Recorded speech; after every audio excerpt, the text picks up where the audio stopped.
Hello, ladies and gentlemen, and welcome to the new episode of Weekly Controversies with your truly J.R. Brown.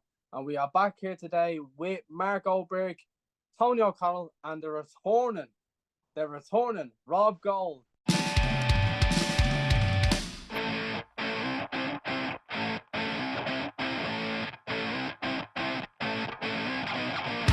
Who was missing last week. Rob, it's good to see you back, mate.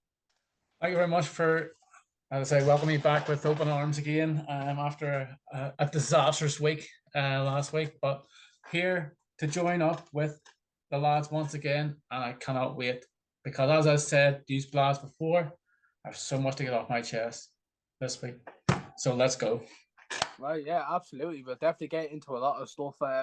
We aren't going to make this a long episode. We're going to get it really quick and kind of short because of, schedule and stuff like that. But we'll try and entertain everyone. We'll definitely try and get everyone involved. No interruptions. Just talk about wrestling, talk about the Backlash preview that's going to be happening this weekend. And not only that, we're going to be touching on the draft, which I think everyone, quite frankly, will tell you that it was just the same as it always has been. Very underwhelming and very predictable. But before we get into the wrestling, how's everyone today? How's all the boys? Yeah. Not bad. I'm here. That's all that matters. Yeah. What about you, Mark? We use the word surviving. That's me right now. Surviving. Thankful for the wrestling to keep me going now. Yeah, that's it. That's a questionable background this week. We like to change it up. Backlash 2004, maybe? I just googled Backlash. It might have been one of them years. It might have been. If any of the listeners can tell us, you win a free shout out next week. Yeah, let's give the Benoit family a shout out into using a Backlash for throwing it in front. How are you, Jamie? Yeah, I'm good. Wrestling has gotten my head off a certain thing that's going on in a different sport, and it's kind of been pretty depressing. But other than that, it's been all good. And do you know what? I'm actually kind of proud today. I don't know why I'm proud to be an Irish wrestling fan, and I think everyone knows why. But we're definitely going to get into that now, and it's going to be an exciting future for that particular person who we're definitely going to get into. And Tony, what y'all cheering for? What's going on? Nothing. Nameless. I just wanted to see what you were cheering about. Yes, but anyway, lads. So the draw happened. Oh, not the draw. The draft. Sorry, the draft happened, and what was it? Was it really a draft? It was what I said it was going to be. Everyone's name put except they swapped Braun, and that was about it. Yeah, it was. They have Braun Breaker and Braun Strowman on the same roster. Who'd have told you? Literally, the bronze. That's what it's all about. But boys, it's so fucking. I felt like I wasted my time watching the 2 nights of the draft. I was like, what the fuck? I thought there would have been some sort of clarity and differences to the picks, and there was with the call ups and stuff. But they should have just stuck with the fucking same. They should have just never went with a draft. This is where I come in and bore everyone with logic, like I have been doing ever since I came on this podcast. That's why Aaron's not your friend anymore, and that makes sense. Yeah, that's why he never shows up. So there's 2 reasons. One, both come under business logic. They have the draft because we've just watched WrestleMania and we need something to be promoting to continue watching weekly. And the thing is, we've seen on SmackDown, I think it was the lowest SmackDown for quite a while in terms of viewers. So it's like, can we retain some interest? That's point number 1. So there's something else. The draft, how's that going to go? Even though we know it goes the same way every year. The second thing is, right, the NFL draft is the same time, and they, shamelessly get themselves involved in the exact same time, doing the same sort of thing, because that's one of the biggest, most hype things. For me, I'm not an NFL guy. I just was very interested to see Tony Khan in his neck brace selling or no selling his injury. That was all. It's just business logic, Jamie, and it's kind of boring. Yeah. So what was the business logic behind Tony Khan referring to WWE as what was he said, the Harvey Weinstein of professional wrestling? Yep. Meanwhile, he's housing a lot of pedophiles in Jacksonville. Literally. It's actually not even funny how much WWE is in his head. It's actually unhealthy. I think someone needs to pull Tony inside and go, mate, just leave it. You know what I mean? Just leave it. And it's like you can't let it go. Even back in January with the Jinder Mahal shit, he seems to not let that go. And it wouldn't surprise me if he actually signed Jinder Mahal just for the fucking jokes. Do you know what I mean? Nice generation as champion. I don't know if you guys saw the Jinder kind of did some sort of teaser that he would like to face. He used the word hook, and that would be something I'm not really that interested in seeing, to be honest. However, yeah, that could be coming. He said there's a good few weeks to wait for that. But yeah, it's clear WWE is in Tony Khan's head, but WWE like winding him up a bit. Even the camera angle last night with CM Punk just behind Punk. I don't know if you noticed when he was standing up there. Even they did the same with Drew when they're standing in the crowd, and they're purposely showing you all these people who have bought tickets. That's not a shot that AEW can take. Certainly not No. anytime soon. No, absolutely not. And I noticed that myself because we know the last couple of months that WWE have been probably the best in terms of sales and numbers and attendance and, you know, everything got to do with social media numbers as well. You know, they're literally the best we've ever seen it for the amount of years that we've been watching the product and stuff. And you look at it and you look at what's going to happen next year with the Netflix deal, and it's exciting times with WWE. But do you actually believe the PG era is over? Because I think it's not until Netflix hits. PG-13 at best. Yeah. But what we can take away from this draft is we've had our Raw is Roars, we've had our Raw is Jericho's, we've had our KO shows. But lads, Raw is officially Irish. Yeah. Oh, yes. It's officially Irish indeed, because big news, and this was the biggest reaction out of the 2 nights of the draft, that Lyra Valkyria, as we know her, you know, in OTT as Aoife, our real name, got drafted to Raw. And honestly, boys, I did not expect that draft. And if you couldn't tell from her reaction, neither could she, because they weren't fucking told the thing that her name was announced. No. But honestly, how amazing is that story with Lyra and where she, you know, got brought up with and where she's gone to now? Like, what an amazing story. Like it's unbelievable. Like, it's absolutely unbelievable. Like from going, like as you say, from from OTT going over to WWE UK and then going on to NXT, then to go on NXT, not even straight on to SmackDown, but straight to the main Raw. Do you know what I mean? And like it's such a story for it, and I'm so like, I mean, whenever I see like I was watching it live last night, and like my reaction to her, getting drafted was almost the same reaction as what she had. It was like so pleased, so proud of of her, and obviously the work that she's put in over the course of past sort of 10 years is paid off big time. And now say the countless matches that she's going to have on Raw is going to be phenomenal. Yeah. Lads, you can see that my fingers are crossed. My fingers are crossed for 2 things. One, that in November it's the Raw side of things coming to Dublin. And 2, come on, the fuck, give us a pay-per-view. These are the fucking main top stars are all Irish. Give us a pay-per-view. We'll fill the Aviva for you. Give us a pay-per-view. We will fill the Aviva to the brim. Give us a pay-per-view. You guys can just get the boat over, right? See you in Glasgow. Listen, I'm proud of you can guys. have your little 10,000-seater house show where Drew's not even going to win the title because Punk's going to screw him. That's where Drew's How was it? How was it spending €400 or £400 on a ticket for a glorified house show? You wouldn't even spend that to go and watch a Beloved Rangers play, you hack. Oh man, you wouldn't want to know my season ticket cost.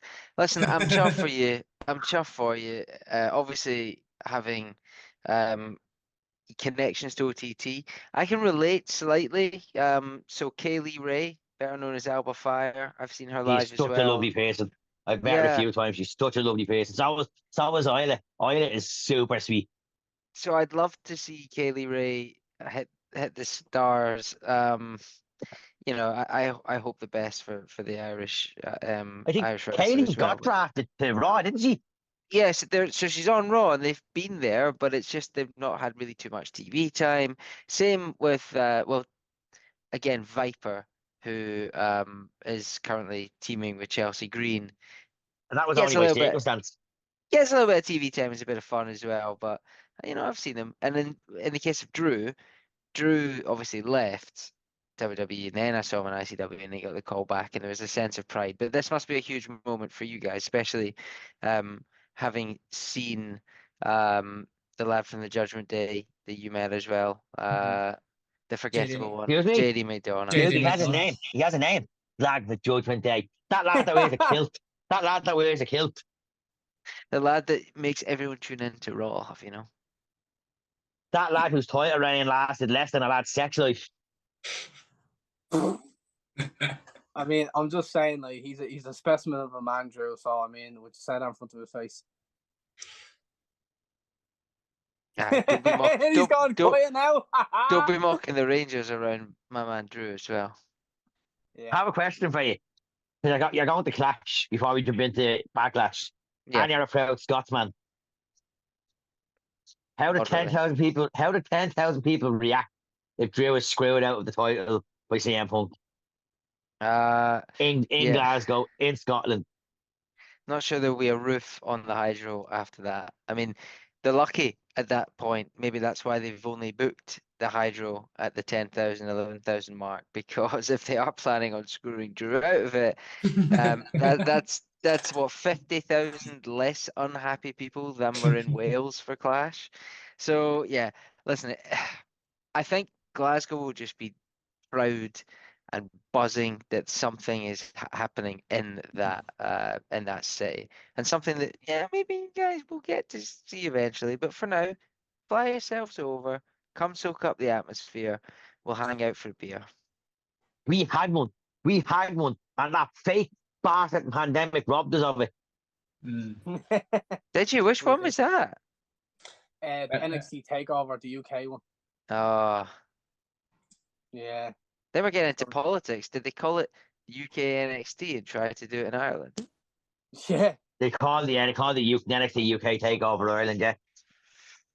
God, that would be Takeover Dublin. controversial. Well, WWE apparently the Vince main event of McMahon, that show was going to be Walter when he was called Walter and Finn Balor. So nuts. that would have been the main event, apparently.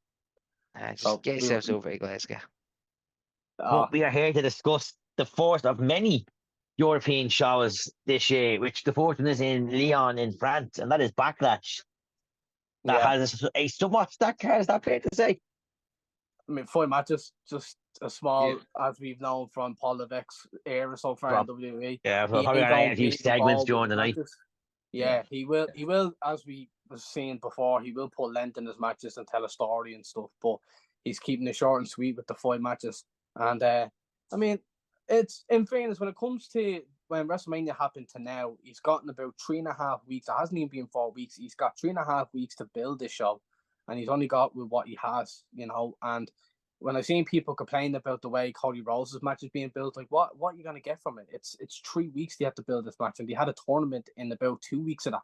So I mean, they weren't gonna do really anything big. This is just a pay-per-view for when we do more European shows, because they're going to Germany now in August, then they're probably going to go somewhere else, next year, and then Scotland as well.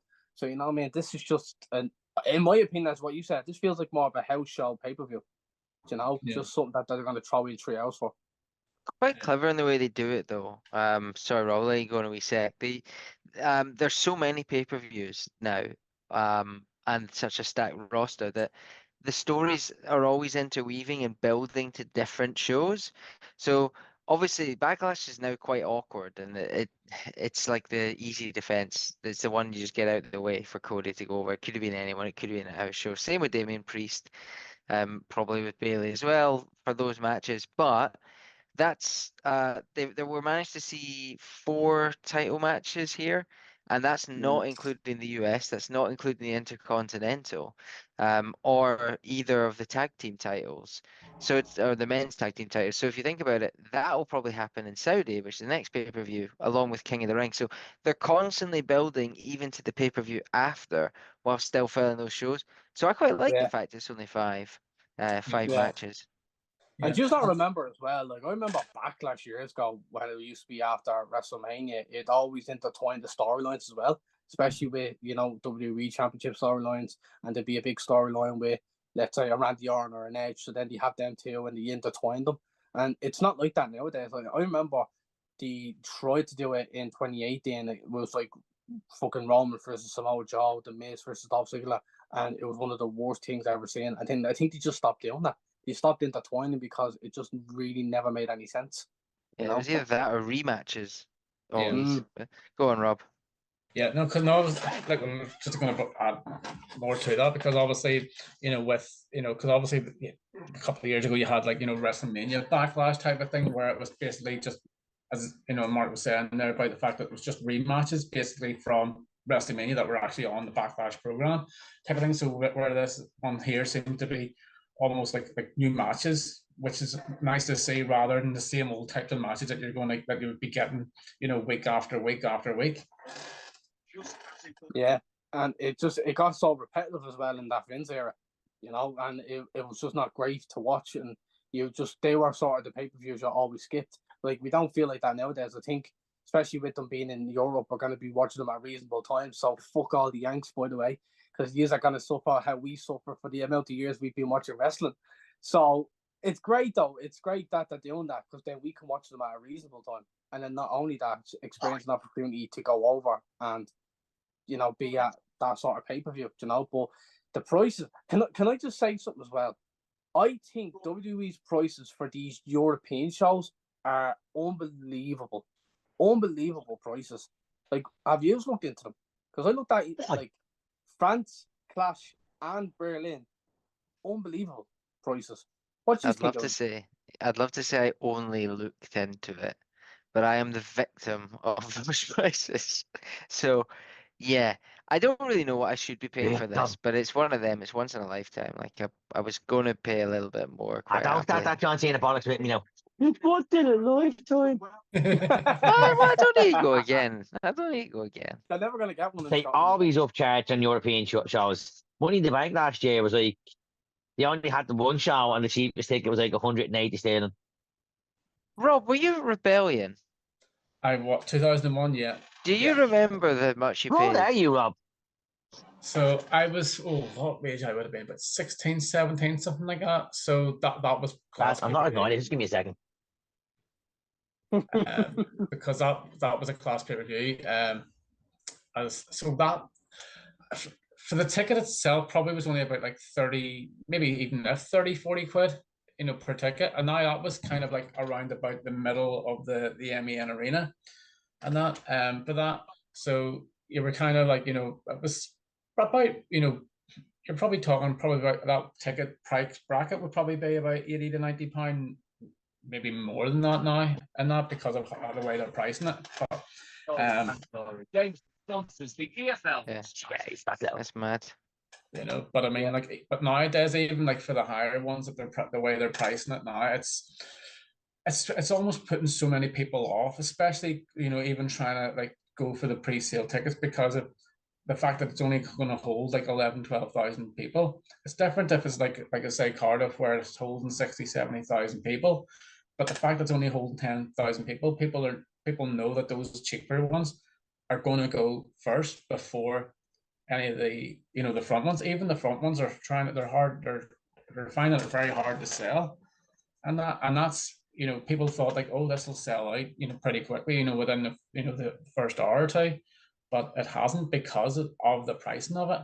And it's just one of those things, especially in the financial market we're in today. It's just not feasible for everybody to be able to say like, oh, here there's like 2,000, 3,000 pounds on tickets alone before you having to pay any travel, accommodation, food, everything like that, plus the merchandise if you're wanting to buy any merchandise when you're there as well.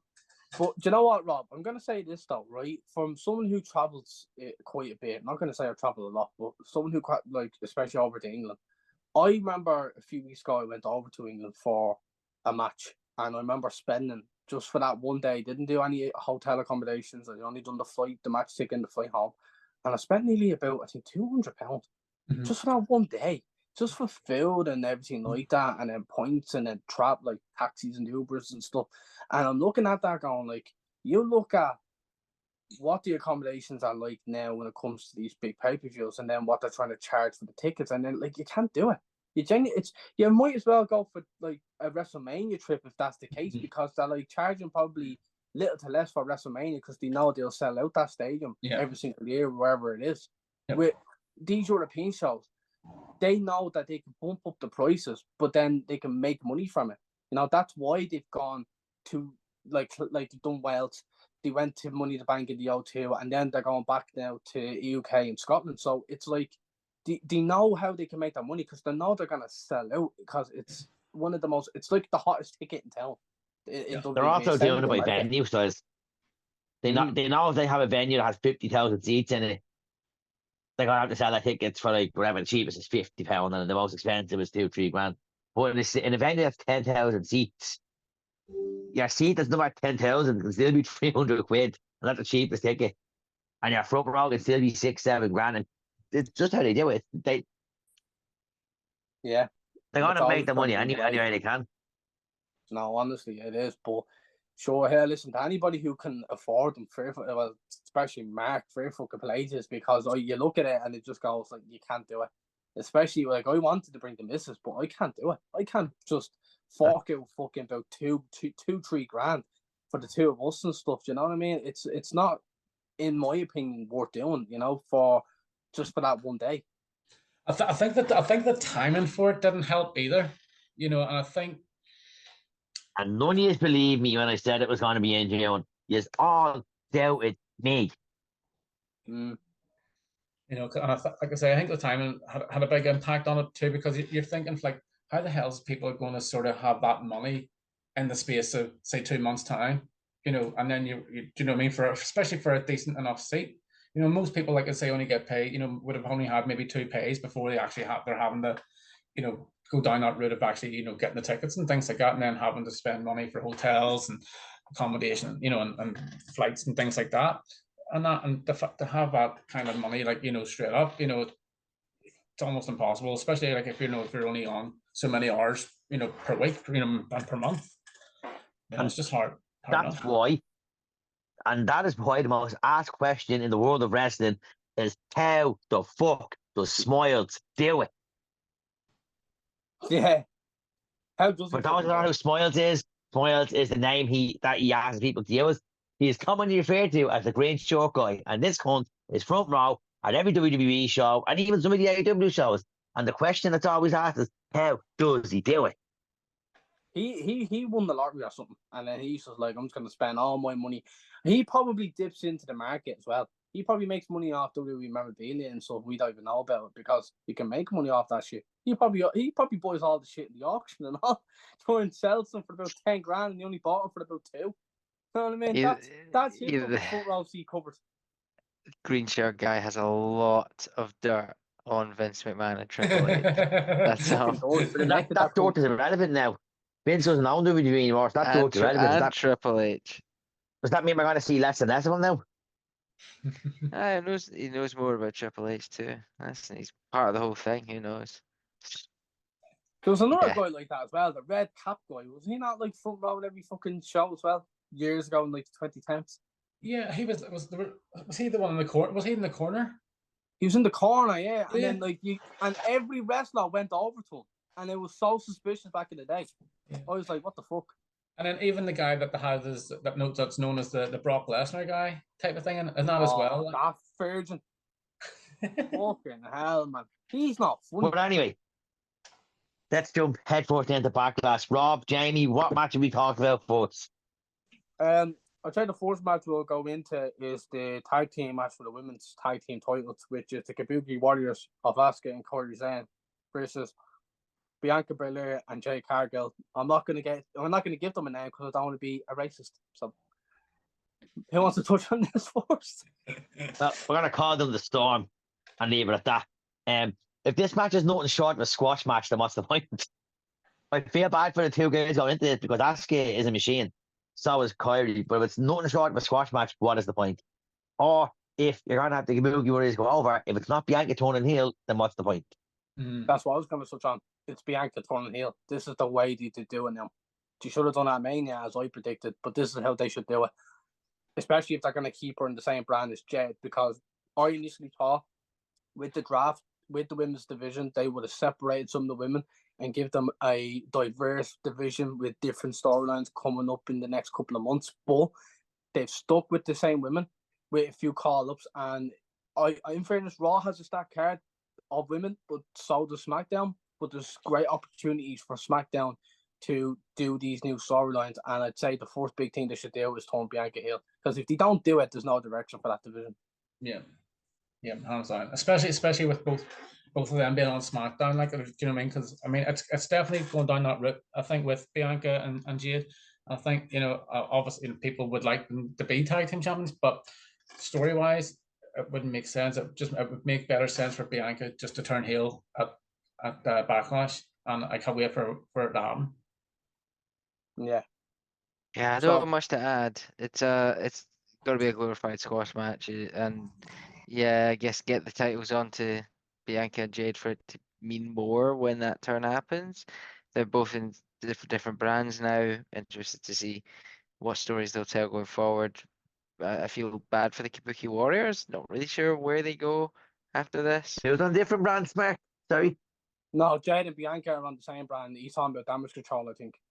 Yeah. Oh, yeah, but whoever the holds Kabuki with his Warriors. tag titles can jump brands. They made that clear and they're during the draft. Yeah, just more like what feuds they'd maybe go into, what stories they would tell when that inevitable split between Bianca and Jade happens. I'd be interested to see, but I feel like they've maybe come to the end. I don't think you need. I think the heel turn should happen at Backlash without Jade and Bianca winning the titles, because Kabuki Warriors can build them titles. I You don't need to agree. give it to Bianca and Jade to build them. It may be early yet, but I wouldn't mind seeing it just because we know it's coming. Like, right? I get it that they're building Jade as this once in a generation superstar, but you don't need to give a once in a generation superstar the belt straight away. Yeah. No, that is true. But like then again, they could go for that route of putting them as the tag champions, as what Mark said. But then with the Damage Control, they could focus them on Raw and deal with like stuff with Becky and stuff, because there's history there with Damage Control and everything. So I don't know, but I listen. It looks kind of predictable that they will win Bianca and Jade to build a story, as Mark said. So I think I will go for that. But I think personally they should do a Bianca heel turn and build a big storyline, especially with them two heading towards SummerSlam. Yeah. So who's everyone's rated? Who's everyone gonna go for? I'll jump in. I do think Jade and Bianca will go over. I think it's too early for that heel turn to happen. If we are going to build that match to SummerSlam, I think that will be the match that they'll go for at SummerSlam. But I think it's still SummerSlam is early August, so it's not too early. No. You need to build on it. You need to have you. What are you gonna do with them if they're a tag champs? You're gonna put them against that's 3 months. Every match they have after they win those tag titles will be predictable. Still got 3 months to fill. It's just Jade's not gonna have an out for name until at least a year into our team. In fairness, though, Tony, as well, WWE will do this as well to protect Jade, because we've seen even before she made her debut at the Royal Rumble, there was rumors going around that she wasn't even fit to wrestle properly on her own. She wanted to. Well, Triple H wanted to get her mingling with other women's wrestlers to just try and get herself into a rhythm with, the product, because when it comes to AEW and WWE, you can tell it's different. It is very storyline driven in more WWE than it is AEW. So she isn't wrestling that long, and it would have been so hard for her to. Because think about it, if she went on her own, we wouldn't be sitting here now going, "Oh man, she's a badass. She's potentially a Royal Rumble winner," as what Rob said. We probably go, Jesus, she can't wrestle to save her life. But that's not her fault. I think that's just because she has big pressure. So I think they'll protect Jade and putting her as a champion with Bianca until they are ready to put her on her own, and then they'll have a storyline with Bianca. So that's what I'd go for. I'd go for that sort of way of looking at it, and that's why I'd say they'll put her over. Yeah, I think Jade and Bianca, I think, will pick up the win. I think it's I mean, for me, it's just set up for them to win this, because obviously the Kabuki Warriors, I mean, they've had the tag team titles for a couple of months now, so it's time for them to split them from on that, and to give them to Jade and Bianca, it's a fair enough shout to give them to. Yeah. Right. So the next match we're gonna go with is for the World Heavyweight Championship, and it's Drew. Sorry, my mistake. Sorry, Damien Priest versus Jey Uso for the World Heavyweight Championship. Marcus left the building. I don't know why I bother giving you my presence anymore, guys. I wasn't notified of this beforehand. It was out my control. I just done it on the spot, to be fair. I done it on the spot, I'm not gonna lie. Realistically, do we see this going any other way than the champion retaining?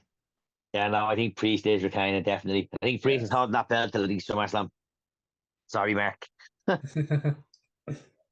Yeah. I don't think it'd be that long, Mark, but can I just say something though, right? Can I just say about Jey Uso and how much of a superstar he's gotten since going on his own? And you look at that and go, that's a man who should be a champion in his singles run. He should, because we know him as a tag team wrestler, and he was great with his brother Jimmy, and you could say they're one of the greatest tag teams in the last 10, 20 years, right? They've been unbelievable.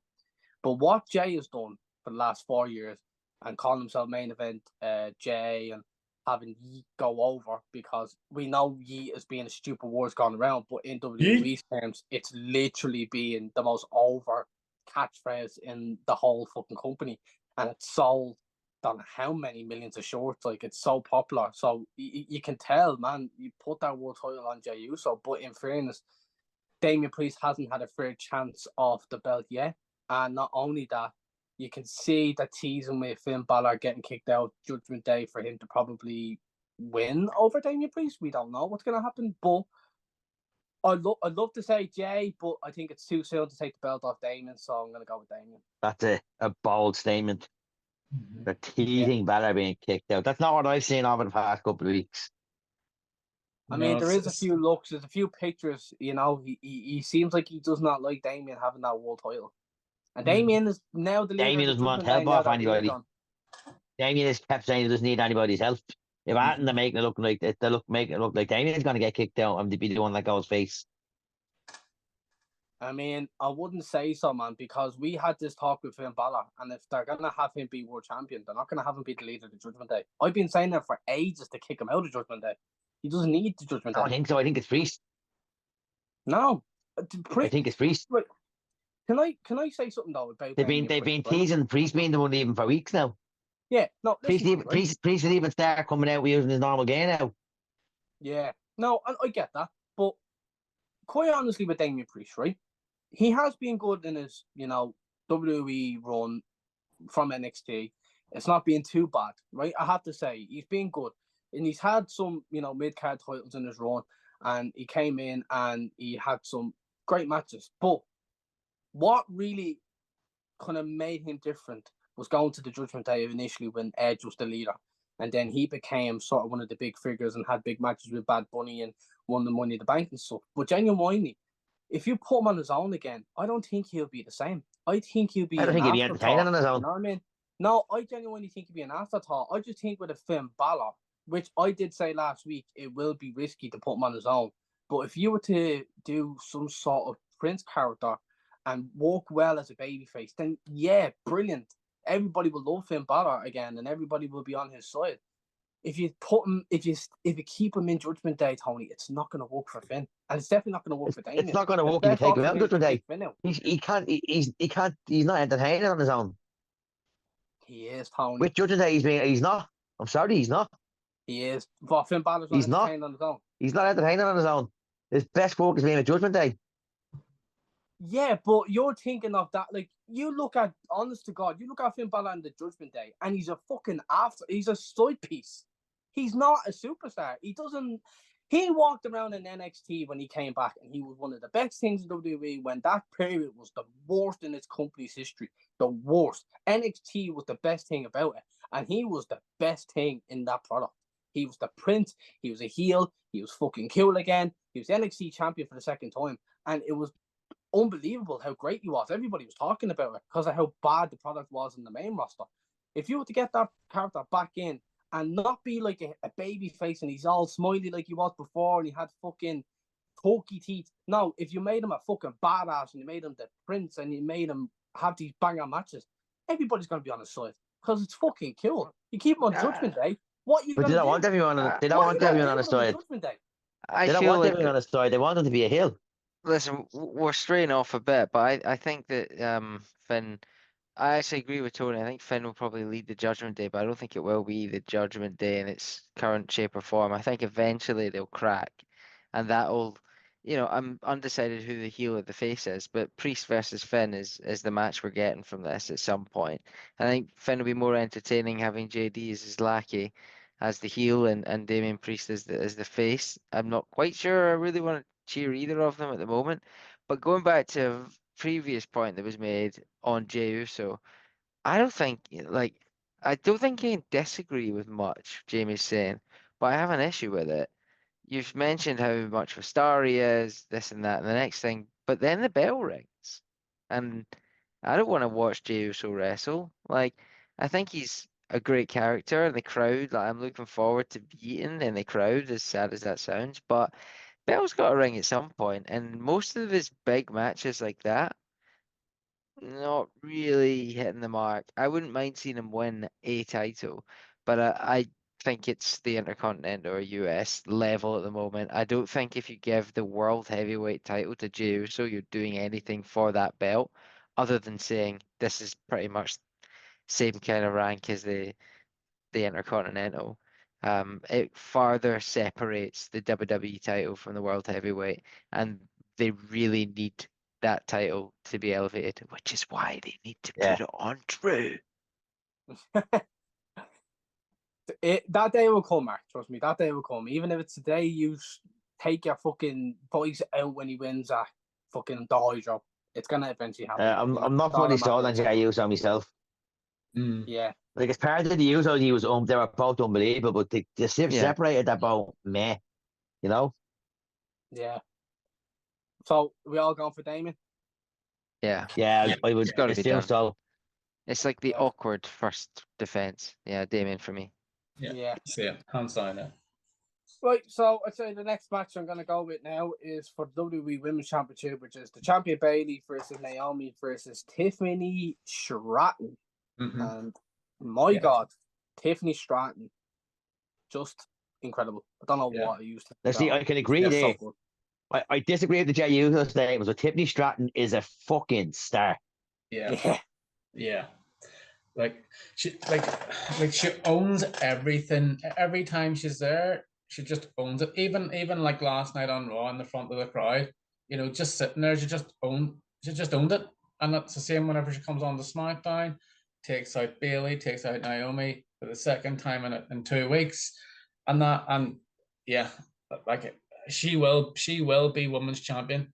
Whether it'll be a bit backlash, I don't know. I think it's too soon to take the title off Bayley, but I do think Tiffany Stratton will definitely be women's champion very, very soon. I think me and Robert are on the same level here. I think Tiffany's time will come, but it isn't going to be in Lyon, France. I think Bayley is going to retain, but I do think that triple threat has the makings of a match of the night candidate. Yeah. As we've seen the triple threat match with Lyra, Roxanne, and the other girl, and that was a great match. So you could see something with these three women. You could see that they could be a show stealer. They could definitely blow a lot of people away, and especially with Tiffany. Like Tiffany, she's such a fucking good wrestler for her age, and I really want her to be champion on Saturday. I do. I just want her to win because you know what? Even though Bayley's great, and I just still feel this thing with her. It's like I can't. There's nothing with her. I just don't want that to be champion for long. I want it to be Tiffany. And I don't care. I'm going bold. I'm going for Tiffany to win on Saturday. I just don't know how you don't put the title on her now. Yeah. I know you think it's so early, but fuck me. She is a star. She literally just give her the belt and give it to her for a couple of months. It won't destroy her in any single way. If you give her the belt for a couple of months and then she loses it to Bayley again or whatever, at least she has that little taste in gold and she knows what it's like, Because we've seen these young wrestlers. We've seen Austin Theory be champion so young at his age.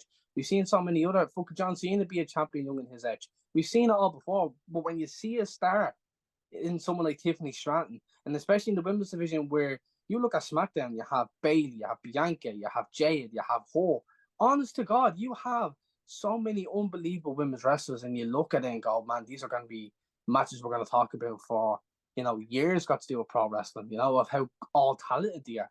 I don't care. I think Tiffany should win on Saturday, and I think she's going to win on Saturday. I think it's Tiffany time. And to be fair, I would not be surprised if she did win it, if I'm honest. But I think, as I say, I think it's almost too early. But at the same time, it's like I was trying to say, I think it's too early for Bailey to lose the belt. I think Bailey's going to hold it for a couple of months. And the reason I don't see Tiffany winning it is because Tiffany is money.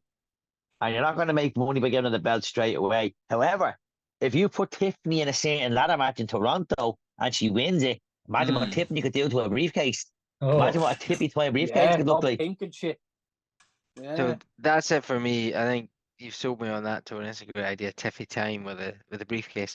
I was not really bothered about this match before. I didn't think we'd actually spend that much time talking about it, but the intrigue that you guys have given me for it, I am actually thinking I might be underestimating how good this could be.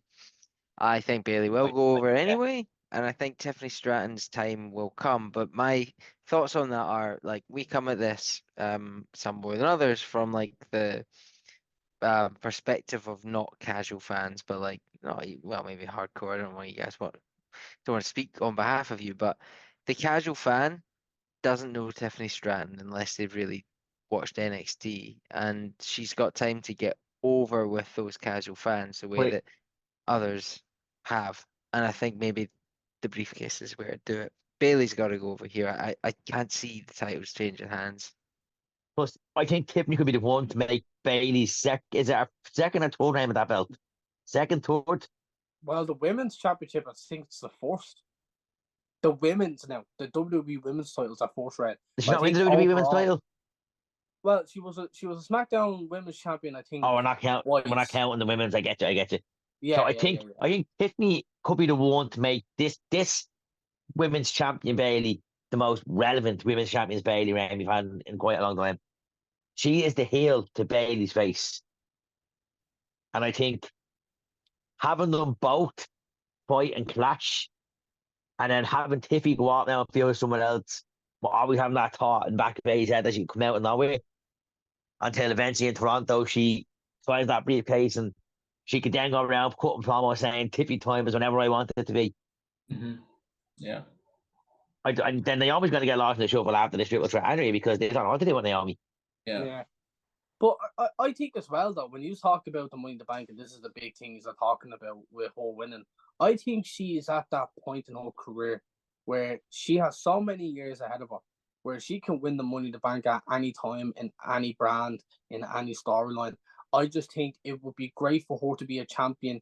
But this little amount of time in her career, especially this year, where she's getting a lot of attraction, yeah, the old casual viewer might not know who she is, but no casual viewer knew who Paige was before she bet AJ Lee on her first night on Raw. And look how it become like. But this isn't Tiffy's first night on Raw or first night on WWE. No, I know. They're the differences. You look at what she did at the Elimination Chamber and the big talk she had there, and then when she is in this program with Bailey and Naomi, and she's standing on top, and everyone's giving this big reaction. Like Bailey and Naomi comes out, it's yeah. Tiffany comes out, everybody's cheering for her. Everybody wants Tiffany Stratton to do well and have a great career, and nobody to be champion. So nobody's disagreeing with you. We're looking at it in the perspective that there's money to be made holding off on it rather than give it to her straight away. Tiffany's time will come. I just don't think it's going to be a backlash. Well, boys, I am going to be controversial as I have been the last couple of weeks, and I'm going to say Tiffy time is going to be Saturday. Well, we're weekly controversies, and we love controversial opinions. We do indeed. Did Harry Kane score for Munich? It's 2-1, I think. 2-1. Did Harry Kane just score for Munich? He scored twice. Jeez, like scored from he might actually win a trophy. Harry Kane might actually win a trophy. He actually might. He's supposed to be in the fucking final and that shit in the Bundesliga. That's funny, isn't it? But anyway, so these are all going Bailey, yeah? Yeah. No, but Yeah. it's going to be interesting though, that match, right? The co-main event is the tag team match of RKO wins. I'm gonna say that of Randy Orton and Kevin Owens. So Randy Orton and Kevin Owens versus the new bloodline of Solo Sikoa and MFT Tonga. Yeah. And First of all, what the fuck does MFT stand for? Can we I think it start to stands for my speculate? friend Tammy. I think it stands for my friend Tammy. My friend Tama Tama Tonga. MFT, my friend Tammy. I thought it stands for motherfucking Tammy. I don't know. I That thought too. it stands for something like that. I mean, That'll be I revealed to us think- at some point. Right. I think with this match, Yeah, can I actually jump in here? And I want to talk to the Bloodline followers, and I want to ask you, what do you make of the new Bloodline so far, and what it could potentially lead into in the next couple of months? To be fair, I'm so glad that they're putting a microphone on Solo Sikoa. That is pretty much it. Because and then bringing in this sounds like a man that knows sort from NXT and knows that's all I can do with a microphone in his hand.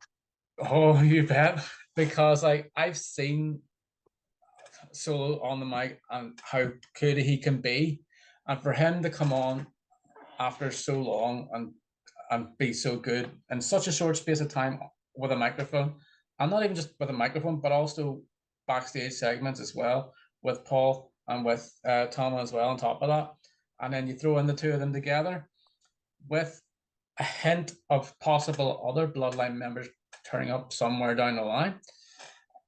You know, you've got a hell of a bloodline storyline again, and I cannot wait for it. Cannot wait for it. Can I just say, Solo Sikoa looks so fucking weird in the suit. Let him be in a trackie. Honestly, let him be in a trackie. And you know the funny Are you part saying? is, what Are you am I saying? saying he looks just as weird in the suit as a star did in the leather tracksuit back in 2000?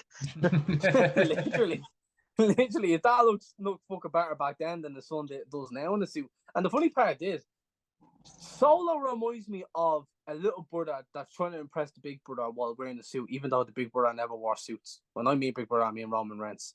And you look at it, Roman Reigns never wore a suit. He would always be in a trackie or a t-shirt, and his aura used to be just it.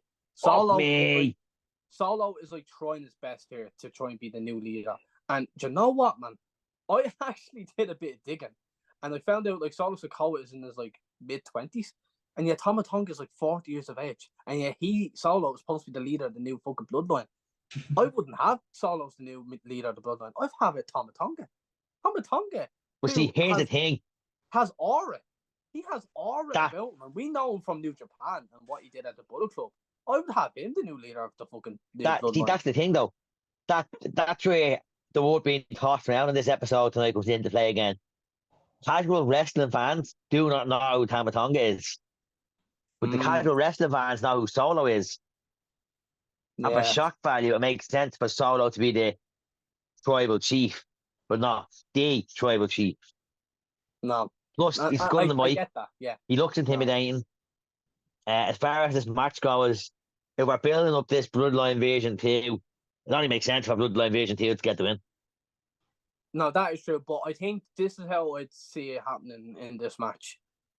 As usual, with a bloodline match, there's always interference, but it's not your average interference because we know Jimmy's injured and Jimmy's not going to be back in the new bloodline.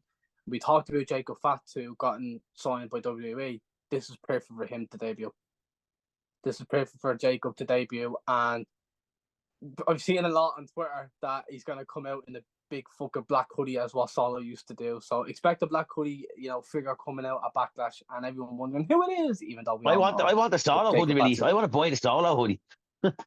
Yeah, literally. Just buy one in fucking Primark or something. Buy one there for €10 or something. You know what I mean? You have all them down there and all their sizes and shapes and whatever the fuck you. No, his hoodie literally has a name going down the chest of it. Cool. Yeah, but yeah, actually as well, I want to touch on the dynamic with Randy Orton and Kevin Owens and how kind of an entertaining tag team that they've become over the last couple of weeks. And do you see potentially them being a tag team, possibly a feud in the next couple of months? I think the thing with obviously with Kevin Owens when it comes to him and half the time they never last for usually that long.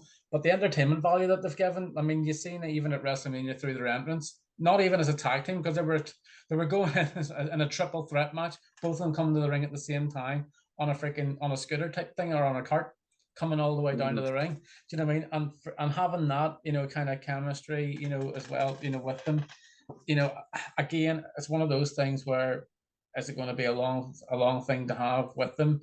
I don't know, because again, you don't know what way they're going to go with Kevin Owens. Are they going to split them up down the line? Are they going to keep them together for say another year and a half?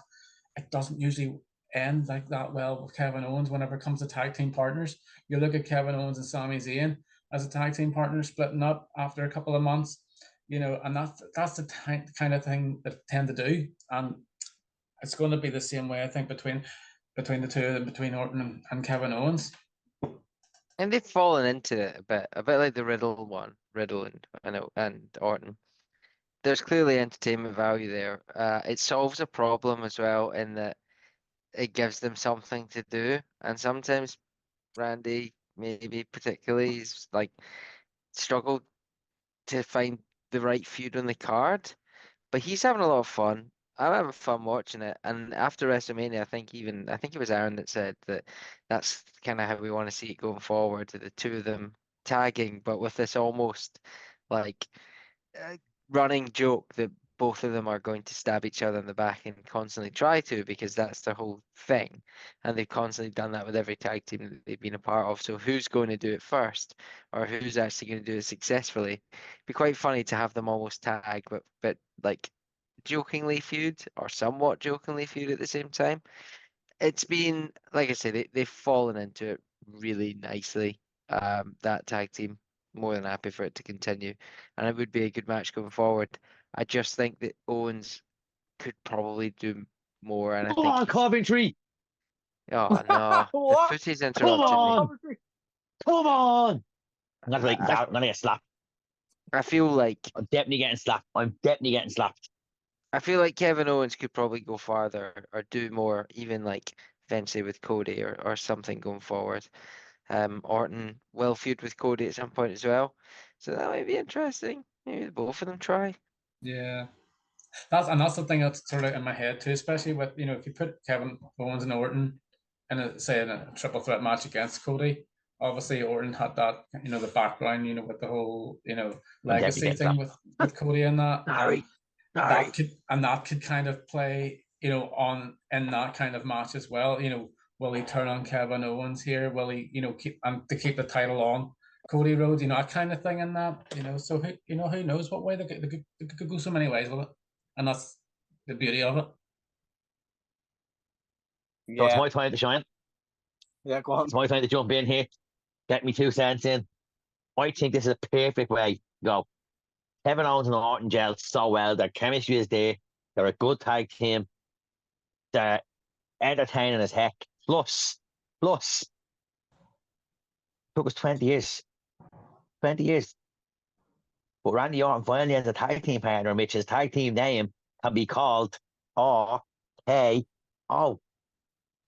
It markets itself. It writes itself. Yeah, These lads need to, if they lose on Saturday, that's fine. These lads are going straight into a feud with A-Town Down Under. A-Town Down Under are probably going to retain their titles that weekend as well. they're not in the match, are they? But they're not on the Morgan Contenders match a few weeks ago to the same, and he would go against them.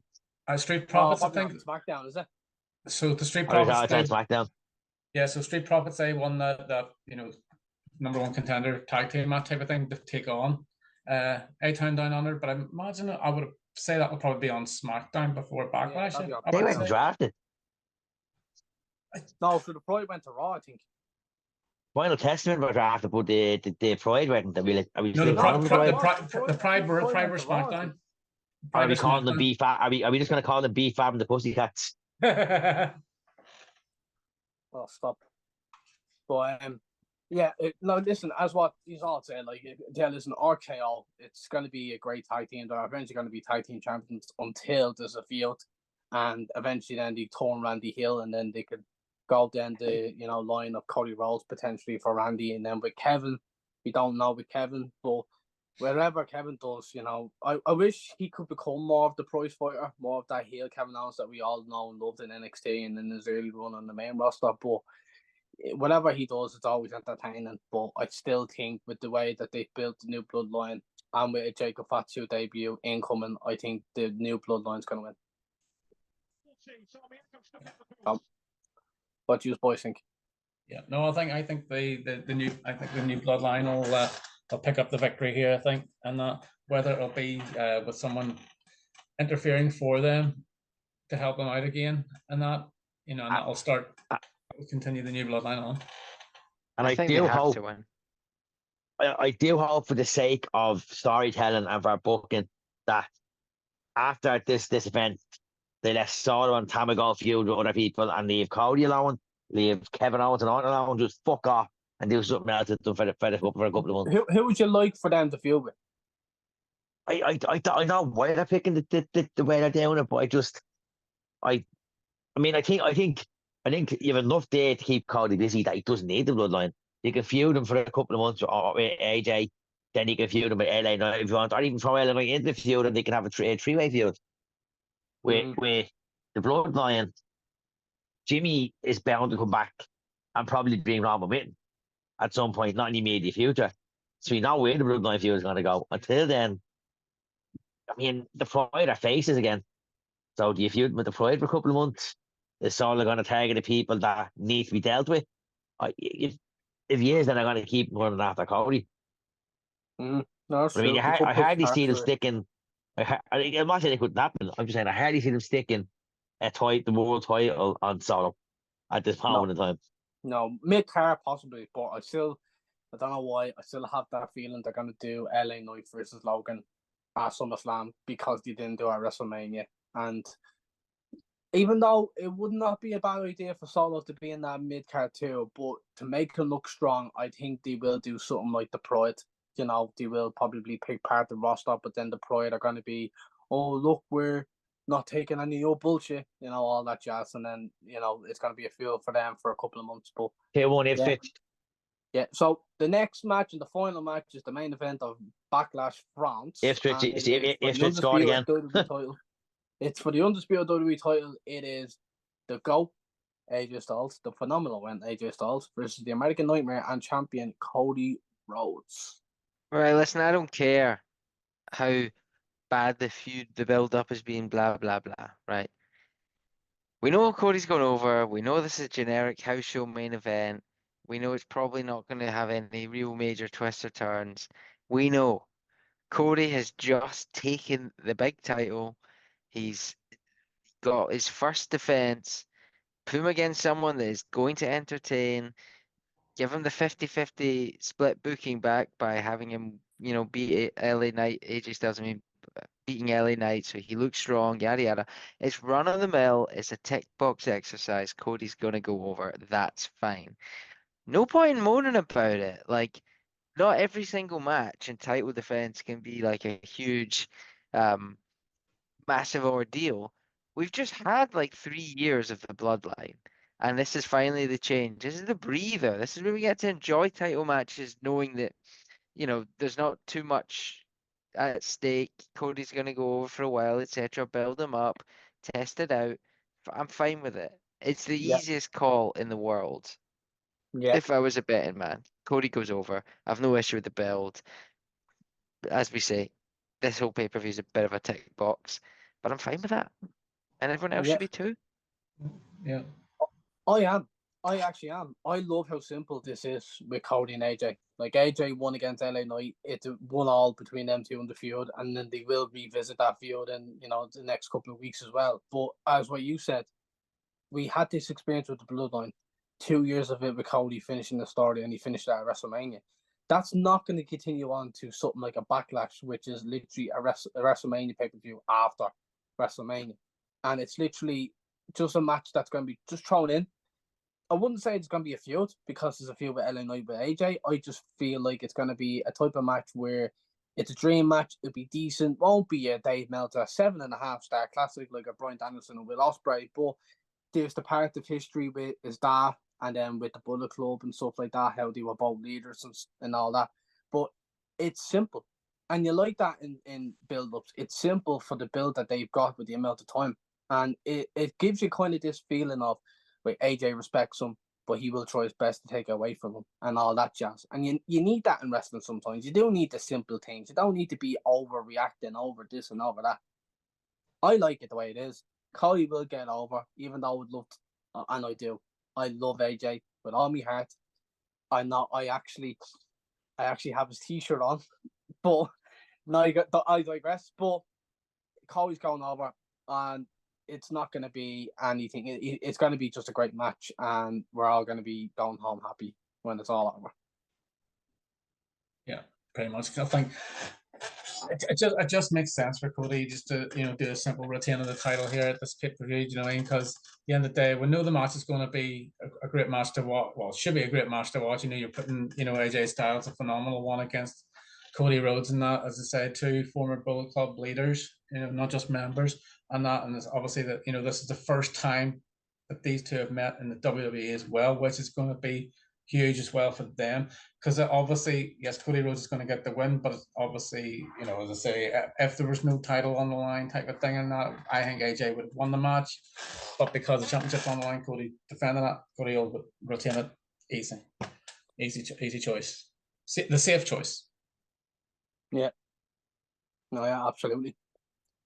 Tony, any words on this match? As long as it's a good match that now AJ and Cody can give us, then I don't care who wins. It's probably going to be Cody. He's not going to lose in the sports title event. I just want it to be a good match, as I know those two lads can give us. Yeah. And that's really it, innit? It's, you hope it actually. And the funny part is, though, we're not expecting it to be a brilliant match. We just want it to be good for what they can do, for the 20-25 minutes that they're going to have at the end of that pay-per-view. They're going to tell a decent enough story. They're going to have a decent enough match, and then Cody's just going to win at the end because he needed that win, all that jazz. But do you know what, actually?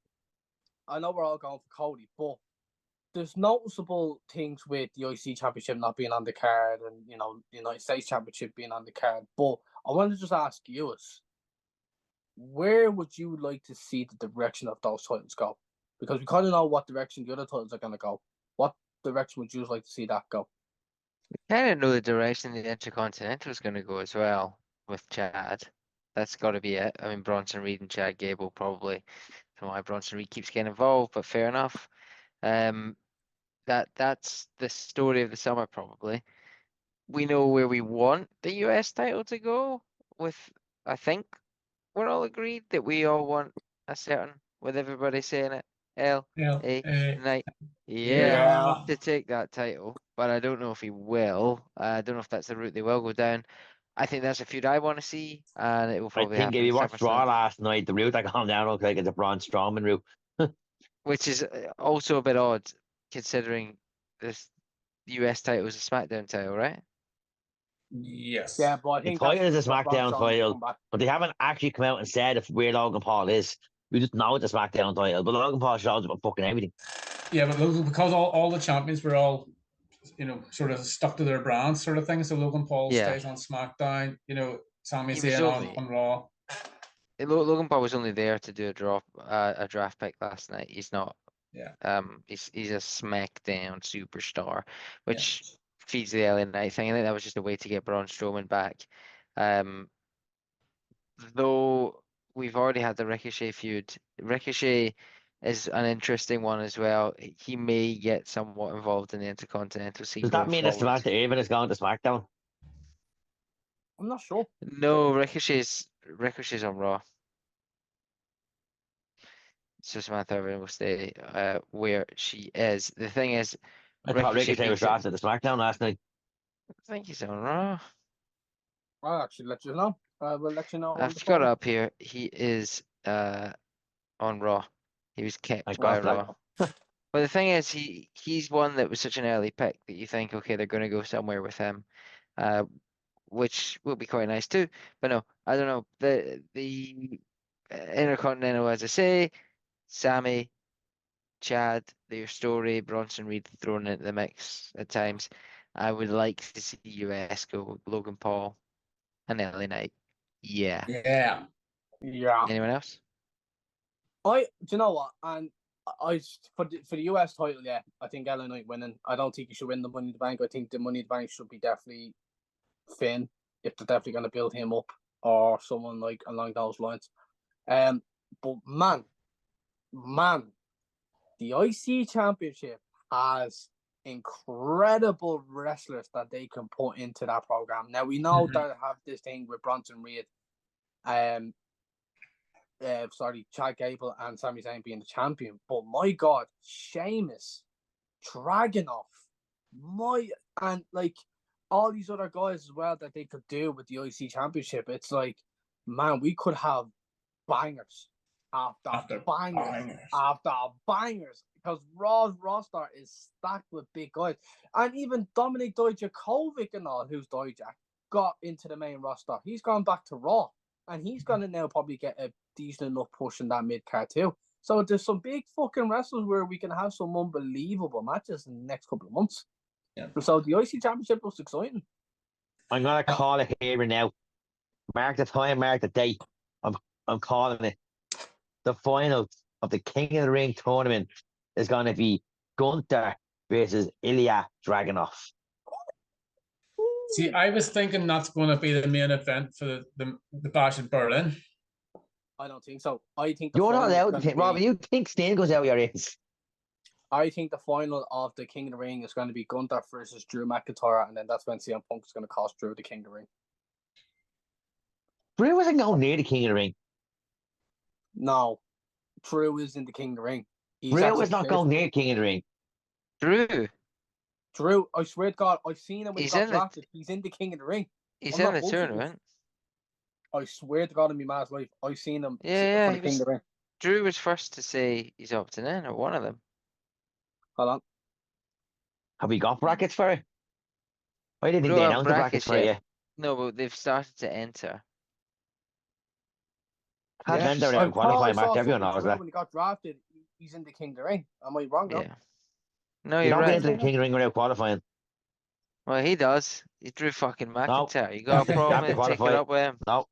Everyone has to qualify. Yeah. But yeah, no, it should. That's how I should do it anyway. But fucking Gunther, Xavier Woods, and Drew McIntyre have all announced their participation in the tournament. Yeah. Tony, humble pie. Eat that humble pie, bitch. Boy, because your sauces are so good. Yeah, I watched the fucking show, mate. Prove it. You need to watch Raw last week. Take that can to stick out your mouth to my podcast. Yeah, but honestly, it's going to be interesting next couple of months because we've seen the draft and we've seen who got drafted. And even though it's the same roster with a few call-ups and a few switches here and there, it should be interesting next couple of months on the old WWE product. So, is that where we're going to end it? I think everything that needs to be said has been said. Our controversy has been managed. So, if anyone has no last words, I'm going to hand it over to the golden one. Take us home. Lads, thanks very much for another smashing controversial week. And another nice way to return. And as always, we know the score. Check us out on the FiveMarks YouTube channel every Friday, 6 p.m. GMT. And wherever you get your podcasts. I've been Rob Gold. This has been Jimmy Brown. This has been Tony. This has been Mark. And we are out of here.